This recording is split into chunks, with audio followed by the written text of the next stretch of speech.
Railway لائنوں پر مسافر گاڑیوں کے علاوہ مال بردار گاڑیاں بھی چلتی ہیں۔ مسافر گاڑیاں یعنی مسافر لے جانے والی، اور مال بردار گاڑیاں یعنی سامان لے جانے والی۔ تو وہ کہتے ہیں ریلوے لائنوں پر دونوں قسم کی گاڑیاں چل رہی ہوتی ہیں، وہ مسافر بھی لاتی ہیں اور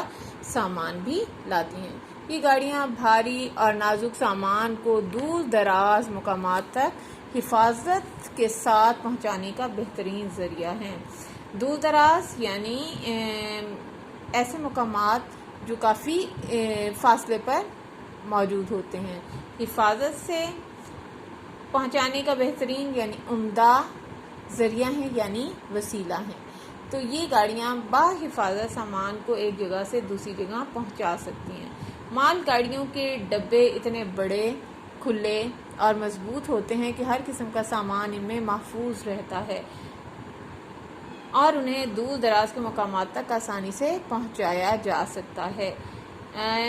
مصنف یہاں پر بتا رہے ہیں کہ مال گاڑی کے ڈبے جو ہیں وہ چھوٹے چھوٹے نہیں ہوتے جیسے گاڑیاں چھوٹی ہیں یا رکشے وغیرہ، بلکہ یہ اتنے بڑے ہوتے ہیں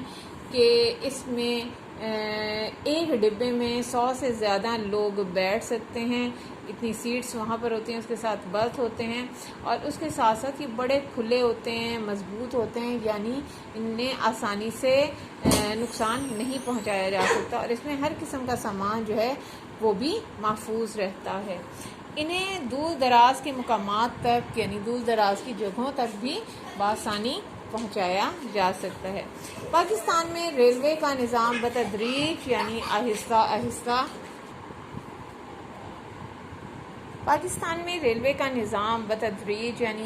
آہستہ درجہ بدرجہ خراب یعنی بدتر ہوتا جا رہا ہے، اس کی حالت خراب ہوتی جا رہی ہے،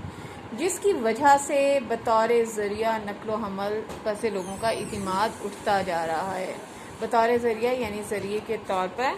نقل و حمل یعنی ایک جگہ سے دوسری جگہ آنے جانے کے حوالے سے جو ذریعہ یا وسیلہ استعمال کیا جا رہا ہے، اس پہ سے لوگوں کا اعتماد یعنی بھروسہ اٹھ گیا ہے، جبکہ اس کے برعکس ترقی یافتہ ممالک میں ریل گاڑیوں کو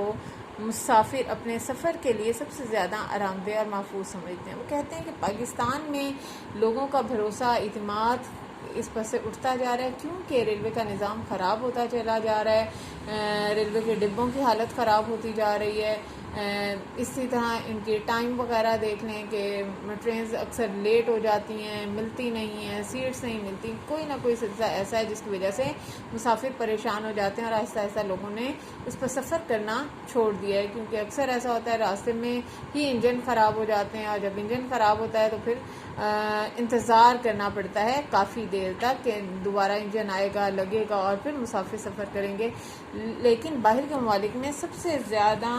قابل بھروسہ اسی کو سمجھا جاتا ہے، اور اس میں بحفاظت صحیح سلامت لوگ اپنا سفر اختیار کر سکتے ہیں۔ بھاری سامان کو ایک مقام سے دوسرے مقام تک پہنچانے کے لیے بھی اسی کو دوسرے ذرائع نقل و حمل پر فوقیت دیتے ہیں یعنی برتری دی جاتی ہے۔